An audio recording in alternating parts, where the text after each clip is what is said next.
Hello everyone, welcome to my weekly update. It's Friday the 6th of June. I can't believe that we've already had 1 week of this half term. I hope that everybody's managed to get back into a routine, doing that exercise in the morning, making sure that you're up and that you're completing the work. I think that's really, really important.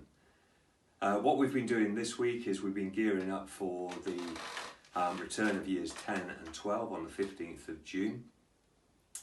And if you haven't already seen the video which I sent out a link to on Monday, then please have a look at that. That's on the social media, Facebook, YouTube, and also on the school website.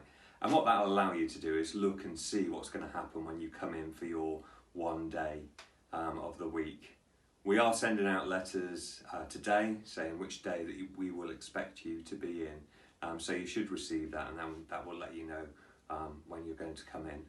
I know that some parents have emailed me to say that their child won't be returning at the moment, and I fully understand the reasons for that, so that's absolutely okay.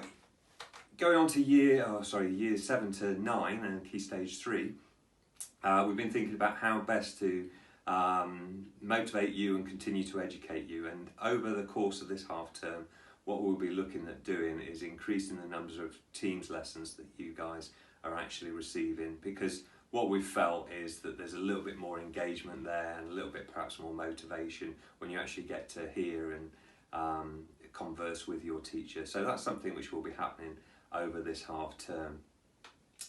We're also thinking, going forward to the new academic year and about the year 6s who will become year 7s in September, and what we can do to start helping them adjust to that transition from year 6 to year 7. And Mr. Dobbs has asked me to say that he's putting together a video about frequently asked questions which pupils in year 6 have had over the years, and hopefully he'll be able to give you some responses to the kinds of questions which you might have when you start in September. Obviously we don't know how that's going to look at the moment, and as soon as we do, then we will let you guys know. Something new for this week, Mr. Pearson started the Think of the Other Person Community Award, and he put out an email asking for nominations from pupils and from parents. I am absolutely amazed at the response which we've had. We've had over 120 responses, and they have been fantastic. It shows how resilient you guys have been, how caring you have been, and thoughtful of not just your families, but of your neighbours and other people in the community. You know, from helping homeless people, to helping brothers and sisters with their work, to cooking meals for people, to going and collecting the shopping. They are absolutely amazing, and it's so heartwarming to know that that is going on all the time and has been going on for the past 11 weeks. So I said that we would pick a winner, and I just wanted to read out this person has shown a lot of help to their parents and their family and support and maturity during this time. Their parents are key workers, and this person has helped with the running of the house, cooking of meals, getting their sister's homework done, and even set up a little workstation for her beside her own to make sure she's done it. She's learned how to do things like ironing and set herself targets. And we spoke about this at the start of lockdown, really, setting yourself something to do. And she set herself a target of running a marathon in May, and she managed to run over 26 miles in the first 2 weeks, which is brilliant. And she's helped her dad out when her dad had an accident. And in all of that, she's managed to keep up with all her work which we've been setting, and set herself goals with regard to reading. So I'm pleased to say that Phoebe Applin in year 10 is the first recipient of our Think of the Other Person Community Award, and we'll be sending something through the post to you, Phoebe, on that. So that's about it for this week with regard to the school. We are just gearing up for what's going to be happening in a week or so's time, and we continue to try and make sure that we're educating you remotely as best as we possibly can.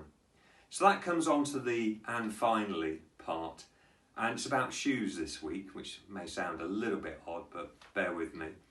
So, as you're probably aware, I'm one of those people who's shielding, so I hadn't been outside for 73 days, and I went outside for Monday, and something new for me, I hadn't worn a pair of shoes in 73 days, so that was something new, and it was great to get out.